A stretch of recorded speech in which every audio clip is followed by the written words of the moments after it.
So encouraged by ISRO's vision. Hello YouTube, what's up? Welcome back to the fresh new episode of undiscussed India. आज के episode में हम बात करने वाले हैं बड़ी बड़ी स्पेस एजेंसीज जैसे नासा, इसरो और स्पेसएक्स के बारे में। क्या इन बड़ी बड़ी एजेंसीज के द्वारा किए गए दावे सच हैं या सिर्फ मात्र एक झूठ? क्या इन एजेंसीज के द्वारा बताए गए फैक्ट्स और इन्फॉर्मेशन पर भरोसा किया जा सकता है या फिर यह सब मात्र ह्यूमैनिटी को बेवकूफ़ बनाने का तरीका है?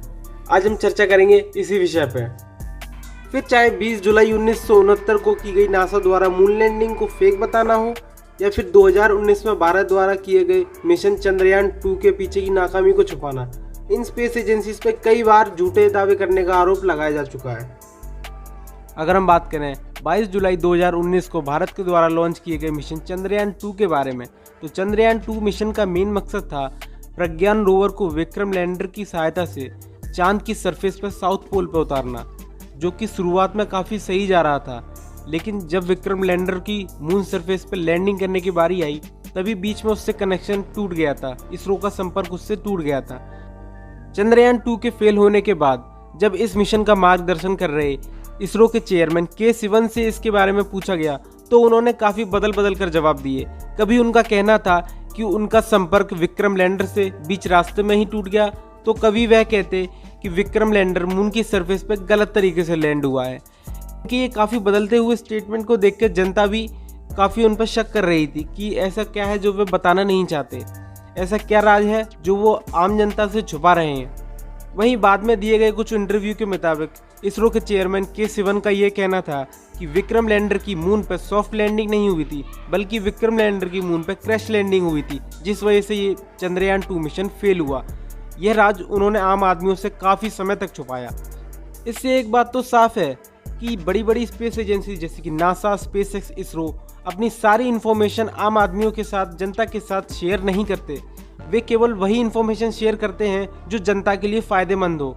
आपका इस पर क्या सोचना है, हमें कमेंट सेक्शन में बताइए। चंद्रयान 2 मिशन फेल हो जाने के बाद भारत की स्पेस एजेंसी इसरो द्वारा मिशन चंद्रयान 3 को 14 जुलाई 2023 को लॉन्च किया गया, जिसका मकसद बिल्कुल चंद्रयान 2 जैसा ही था, यानी कि विक्रम लैंडर की सहायता से प्रज्ञान रोवर को चांद की सरफेस पे साउथ पोल पे लैंड कराना। मैं आपकी जानकारी के लिए बता दूं, अगर भारत इस मिशन को करने में सक्सेसफुल हो जाता है तो वो विश्व का पहला देश बनेगा जो मून की सरफेस पे साउथ पोल पे किसी रोवर को लैंड करा पाया। इस बार इसरो के इरादे मजबूत थे और हौसले बुलंद, जिसकी वजह से उन्होंने मिशन को सक्सेसफुली अंजाम दिया और प्रज्ञान रोवर को विक्रम लैंडर की मदद से चांद की सरफेस पर सक्सेसफुली लैंड भी करवाया। लेकिन कुछ समय बाद ये रिपोर्ट्स आने लगीं कि प्रज्ञान रोवर चांद की सरफेस पर जाने के बाद काम नहीं कर रहा है।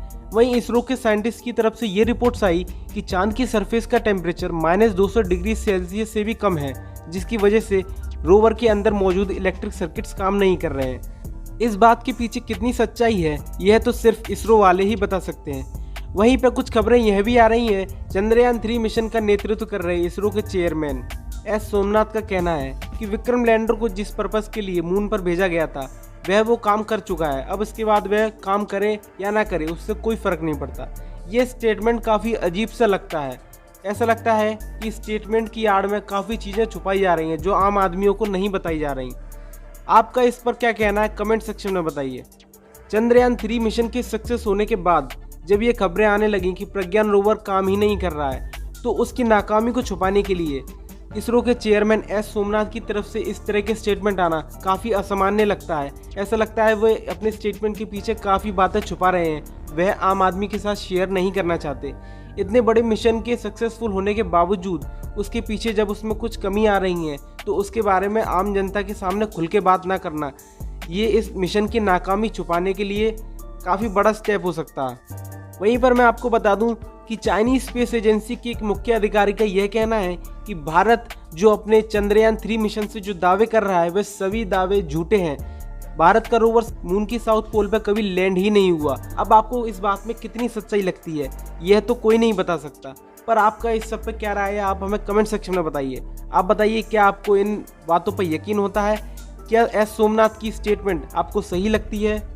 ये जो बातें आम आदमियों को बताई जा रही हैं स्पेस एजेंसी द्वारा, क्या ये फैक्ट्स, ये इन्फॉर्मेशन सही है या इसके पीछे कोई बहुत बड़े राज छुपे हैं?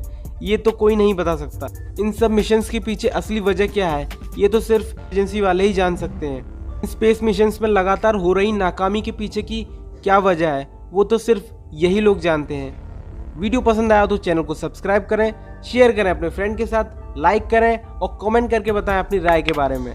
तब तक के लिए मिलते हैं आपसे नेक्स्ट एपिसोड में। Undiscussed India signing off.